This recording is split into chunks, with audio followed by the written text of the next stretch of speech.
BigU in hot water with the FEDS. The FEDS did a sweep of LA-based Rollin 60s street gang. Was CharlestonWhite right about BigU?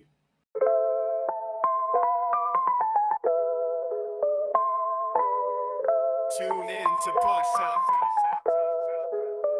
Talk, where the trends ignite. Dive deep in the convo, let your thoughts take flight. Engage with the moment, join the vibrant spree. Your go-to for insights, come and chat with me.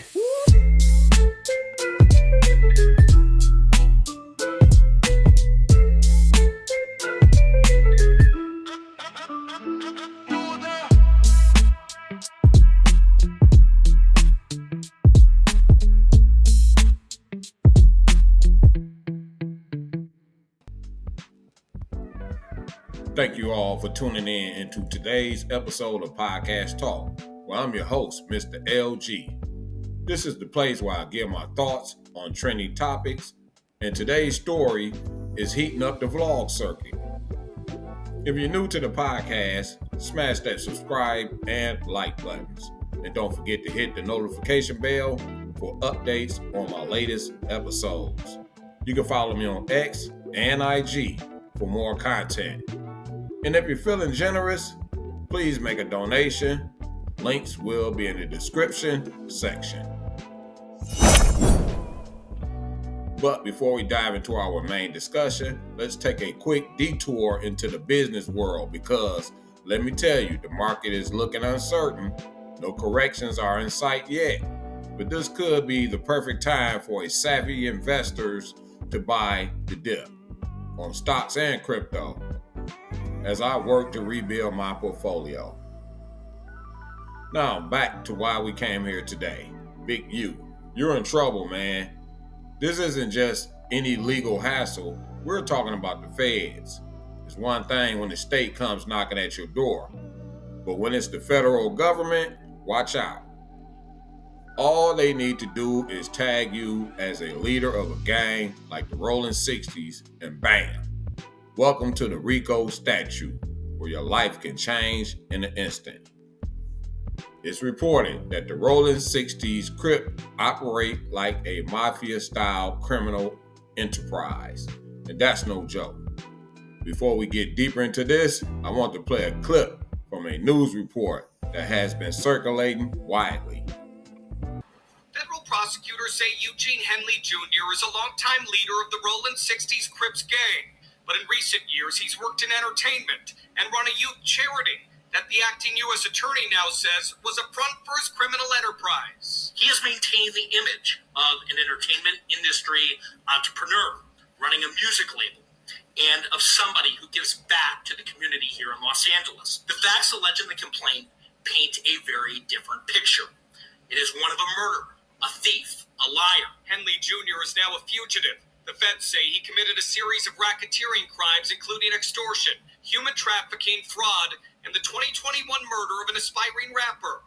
Mr. Henley engaged in a murder of a musician signed to his label in 2021 and dumped the victim's body in Las Vegas off of the I-15 freeway. And investigators say he committed crimes while running his charity Developing Options. The nonprofit, seen here on its website, works with groups like the Crenshaw Rams youth football team and brands itself as a group that gives underprivileged kids options beyond gang violence. And now he's accused of taking money meant for that group. Mr. Henley is accused of embezzling donations made by celebrities, professional athletes. The criminal complaint says since about 2015, Developing Options has received millions of dollars from the city of LA's GRID program. From that, the court documents say Henley has drawn hundreds of thousands of dollars for his salary. And on the one hand, he's, Mr. Charity, and on the other hand, he's engaging in all this criminal conduct. Today, the FBI also arrested several other accused Rollin 60s gang members they say are tied to this crime ring.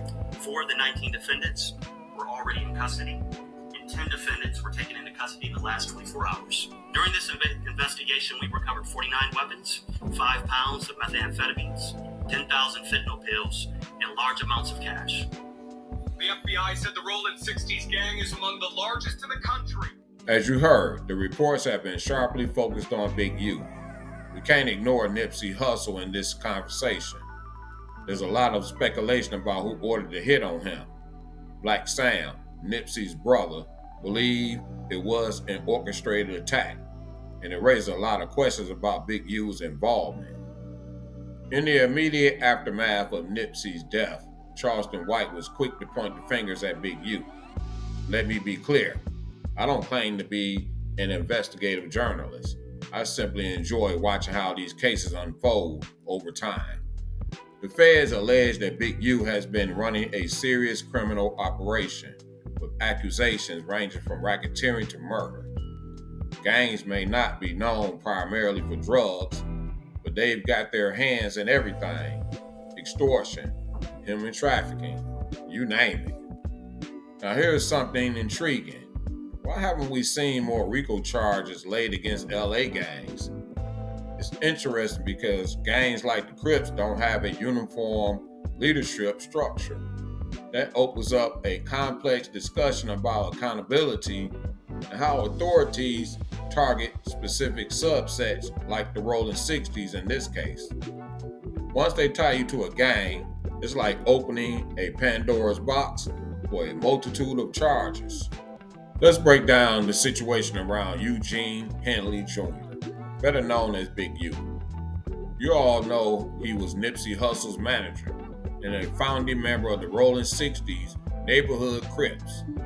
Now he's facing a federal RICO complaint that alleges a bounty of crimes: murder, human trafficking, fraud, and extortion. It's a laundry list of allegations that will send shivers down anyone's spine.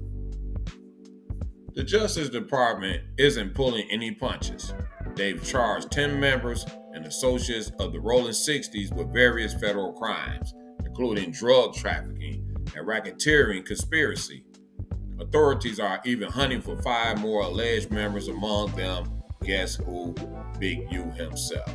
What's particularly alarming is that federal detectives think he might have tried to play the system by submitting a fraudulent COVID-19 relief loan application. I know many people out there went through that time and they seen people defraud the government, and some people doing time for that right now. But he claims his label, Unique Music, was operating at a $200,000 profit in 2019, yet the reality was a $5,000 loss.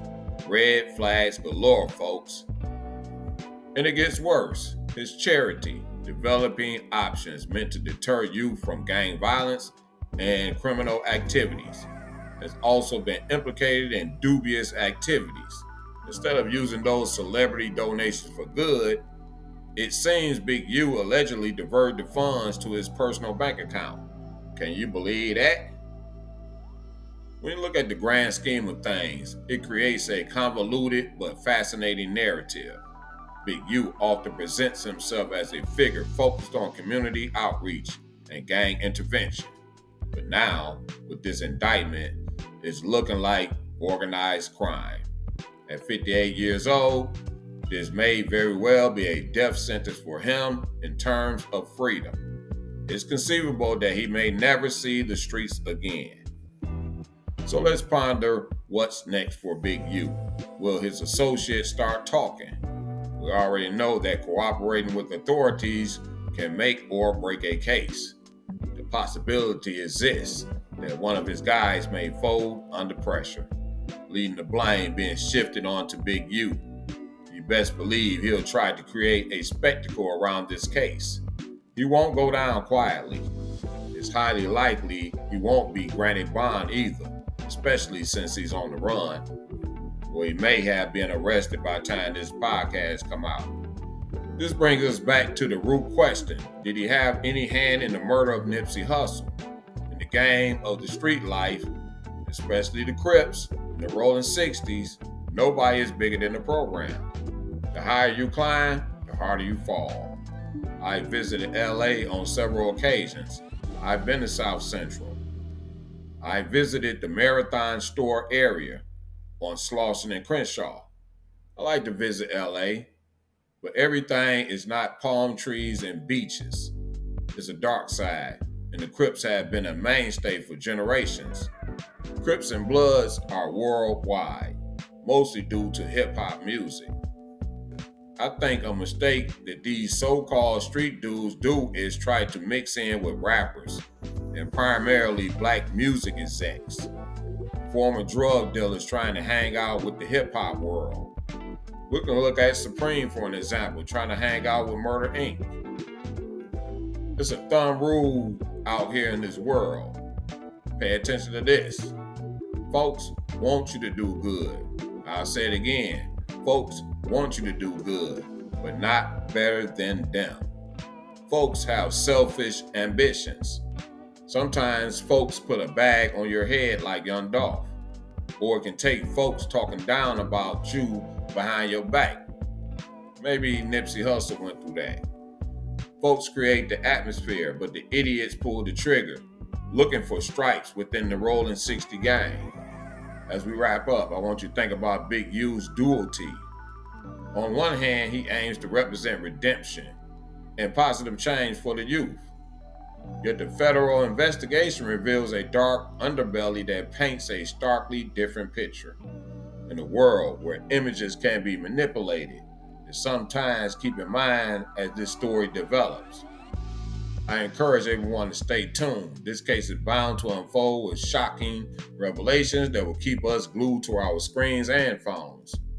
Who knows what's next on this wild ride? Thank you for joining me for another episode of Podcast Talk. Don't forget to hit that subscribe button if you haven't already, and make sure to leave your thoughts in the comments below. Follow me on social media for updates, and remember, links for donations are in the description. Until next time, stay informed and engaged.